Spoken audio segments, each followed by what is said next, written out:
कारगिल विजय दिवसानिमित्त वीर सैनिक आणि वीर पत्नींचा कृतज्ञता सन्मान सोहळा मुंबईत आयोजित करण्यात आलेला।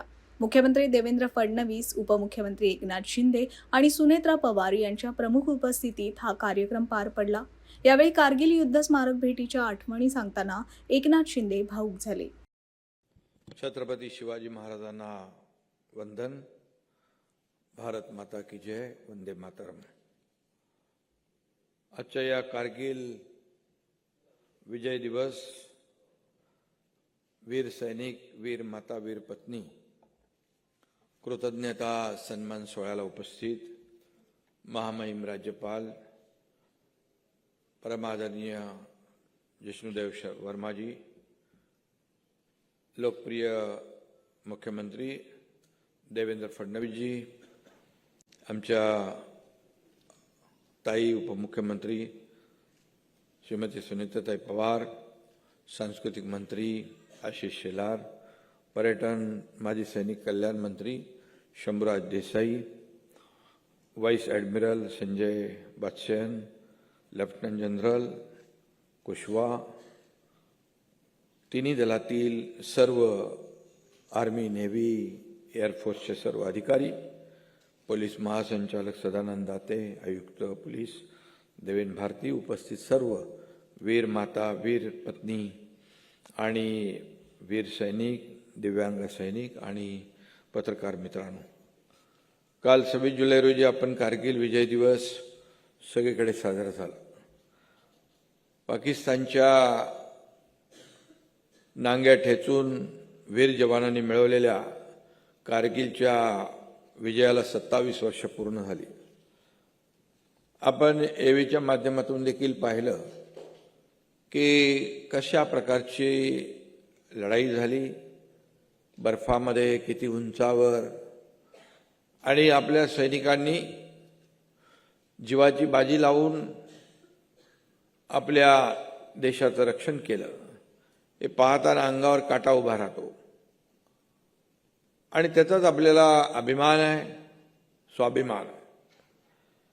आणि म्हणून हा केवळ एक विजयाचा उत्सव नाही, तर तो आपल्या जवानांच्या असीम धैर्याचा, समर्पणाचा आणि देशभक्तीचा धगधगता अंगार आहे। मी सर्वप्रथम भारतीय सैन्यातील महापराक्रमी जवानांना अभिवादन करतो, सॅल्यूट करतो। जमी से फलक तक उनकी गाथा है, जमी से फलक तक उनकी गाथा है, हर दिल में बसी उनकी परिभाषा है। सलाम है उन वीरों को जिन्होंने अपनी खून से लिखी भारत की आशा है। भारतीय सैन्याचे आभार मानणे आपल्या शब्दा पलीकडचं आहे। काय आभार मानणार आपण? त्यांचं शौर्य एवढं मोठं आहे। वीरता, शूरता, त्याग, बलिदान, एवढंच म्हणेन की देशाची 140 कोटी जनता वीर जवानांच्या ऋणातून कधी उतराई होऊ शकत नाही। 26 जुलै हा दिवस आपण विजय दिवस म्हणून साजरा करतो, परंतु विजयाच्या स्मृतींना आपल्या वीर सैनिकांच्या बलिदानाची, हुतात्म्याची किनार आहे। आपल्याला अत्यंत भावुक करणारा हा दिवस आहे। विजयाचा आनंद आहे, पण 527 वीर जवान गमावल्याचं दुःखही आहे। अत्यंत बिकट जागी वेगाने लढलेल्या युद्धात भारताचे 527 वीर जवान देश रक्षणासाठी शहीद झाले। आज त्या वीर मातांच्या पत्नींचा सन्मान करून त्यांच्या प्रती आपलं कर्तव्य निभावण्याचा आणि कृतज्ञता व्यक्त करण्याचा दिवस आहे। देशासाठी शहीद झालेला प्रत्येक जवान हा आपल्या प्रत्येकाच्या मनात असीम देशप्रेमाची ज्योत पेटवून गेला आहे। सीमेवर शत्रूशी लढताना प्राणपणाला लावणारा सैनिक अमर होतो, पण तो शहीद झाल्यानंतर मागे उरलेल्या त्या वीर पत्नी आणि वीर मातेच्या मनातील हुंदका आणि तिच्या भावना शब्दात सांगणं अशक्य आहे।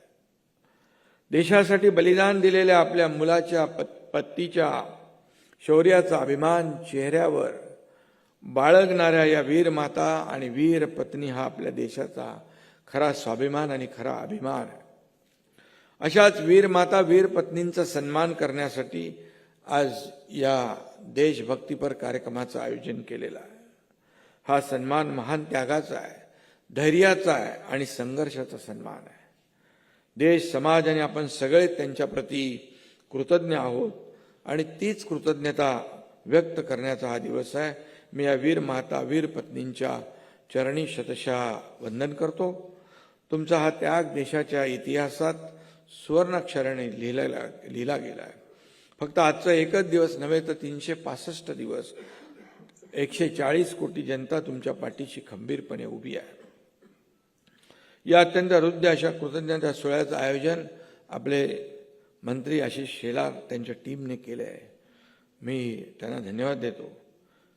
1962च्या भारत युद्धाच्या पार्श्वभूमीवर वीर माता आणि वीर पत्नींना समर्पित ऐतिहासिक देशभक्तीपर गीताचं लोकार्पण, कविवर्य या सर्व आपल्या स्वरनिनाद फाउंडेशन आणि इतर सगळ्या टीमचेही मी मनापासून अभिनंदन करतो. कारगिल शौर्यथॉन या मॅरेथॉनच्या निमित्ताने मला देखील 2 वेळा कारगिलच्या युद्धभूमीवर जाण्याचं भाग्य मिळालं. या निमित्ताने लष्करातील अनेक वरिष्ठ लोकांची चर्चा देखील, त्यांच्या भावना देखील, त्यांचे अनुभव देखील मला ऐकता आले. जवानांच्या देशभक्तीची अनेक मन हेलावणारी उदाहरणं त्या ठिकाणी सांगितली. शहीद जवानांनी आपल्या कुटुंबियांना लिहिलेली अत्यंत भावनिक पत्र वॉर मेमोरियलमध्ये वाचायला मिळाली. त्याच्यामधून त्यांनी लिहिलेल्या पत्रामध्ये परिवाराची चिंता कमी आणि देशाची चिंता जास्त. देशाचं रक्षण करणं हे आमचं कर्तव्य आहे आणि त्यांना माहीत होतं की पुढे काही होऊ शकतं. अशा प्रकारचे वीर जवान आपल्या देशाला लाभलेत, हीच आपली संपत्ती आणि ऐश्वर्य आहे. जवानांच्या अतुलनीय शौर्याच्या बलिदानाच्या घटना आपण ऐकल्या. ते सगळं ऐकल्यानंतर पहिल्या अंगावर रोमांच उभे राहतात. अत्यंत अभिमानाचा आणि राष्ट्रप्रेम वृद्धिंगत करण्याचा तो दिवस. त्यामुळेच कारगिल वॉर मेमोरियल येथे आपल्या महाराष्ट्र शासनाच्या वतीने देखील लाईट अँड साऊंड शोसाठी आपण 3 कोटी रुपयांचा निधी मंजूर केला आहे. कामही सुरू होत आहे. कारगिलच्या ऐतिहासिक विजयाची आठवण आणि वीर सैनिकांच्या शौर्याची स्मृती त्यातून अधिक प्रभावी पद्धतीने जपल्या जाव्यात, हीच भावना त्यामागची आहे. काश्मीर आणि आपलं जीवाभावाचं नातं आहे. आणि मुद्दाम सांगतो, गेल्या वर्षी मुख्यमंत्री महोदय आपल्या इथल्या तरुणांनी, 1000 तरुणांनी लष्करी तळावर थेट जाऊन रक्तदान केलं आणि जवानांशी खऱ्या अर्थानं रक्ताचं नातं निर्माण करण्याचं काम केलेलं आहे. 2 वर्षापूर्वी कुपवाडा येथं 41 राष्ट्रीय रायफल मराठा बटालियनच्या कॅम्पमधील छत्रपती शिवाजी महाराजांचा भव्य अश्वारूढ पुतळा अनावरण त्या ठिकाणी आपण केलं. पण मी आपल्याला सांगतो त्याची विशेषता, त्या छत्रपती शिवाजी महाराजांच्या हातातल्या तलवारीचं टोक कुठं आहे तर ते पाकिस्तानकडे आहे. जर तुम्ही हिंदुस्थानकडे डोळे वटारून बघाल तर तुमचे डोळे काढले जातील, असं एक त्यामधून संदेश देण्याचं काम त्या लष्कराने, बटालियनने केलेलं आहे. याचा देखील सार्थ अभिमान आहे. आणि म्हणून येथील प्रत्येक हवेचा प्रत्येक झोत शौर्याची साक्ष देतो. येथील प्रत्येक दगडावर आपल्या वीरांच्या अमरगाथा कोरलेल्या आहेत. कारगिल विजयात तत्कालीन प्रधानमंत्री श्रद्धेय अटलजी वाजपेयी यांचं खंबीर नेतृत्व भारताची शान ठरले. अटलजींच्या मुत्सद्देगिरी आणि करड्या बाणाने शत्रूचा माज उतरवून टाकला. आज या कार्यक्रमाच्या निमित्ताने ऑपरेशन सिंदूरचं देखील या ठिकाणी वर्णन झालं.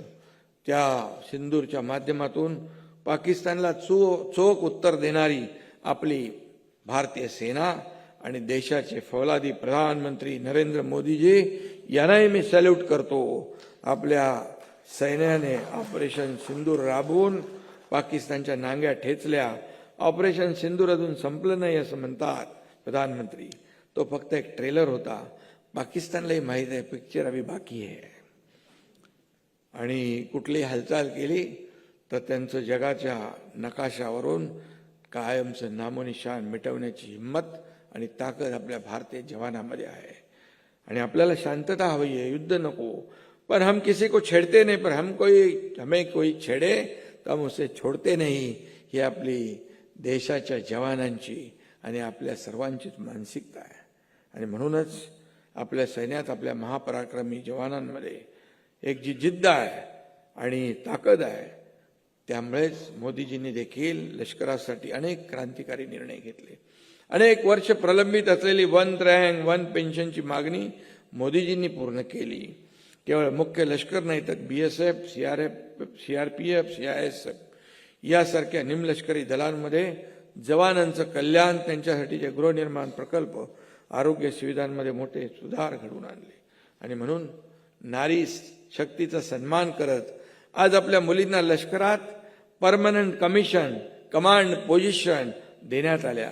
आज आपल्या महापराक्रमी लाडक्या बहिणी फायटर जेट उडवत आहेत, युद्ध नौकेचं सारथ्य करतायत. ही अत्यंत अत्यंत आपल्यासाठी अभिमानाची बाब आहे. सीमा पर तैनात वो वीर हर आंधी से टकराते हैं. सीमा पर तैनात वो वीर हर आंधी से टकराते हैं. हम चैन से सो सके रात भर इसलिए वो रात दिन जागते हैं. हा देश सीमेवर बंदूक घेऊन लढणाऱ्या सैनिकांमुळे सुरक्षित आहे. म्हणून आपण आपले इकडे सण साजरे करतो, पण त्यांच्या पाठीशी पर्वतासारख्या खंबीरपणे उभ्या राहणाऱ्या या वीर माता आणि वीर पत्नींमुळे सुरक्षित आहे, हे सुद्धा मी या ठिकाणी नमूद करतो. मी पुन्हा एकदा भारतीय लष्करातील शूर जवानांना सॅल्यूट करतो. वीर माता, वीर पत्नींच्या चरणी मी शतशः नमन करतो. जय हिंद, जय महाराष्ट्र, वंदे मातरम.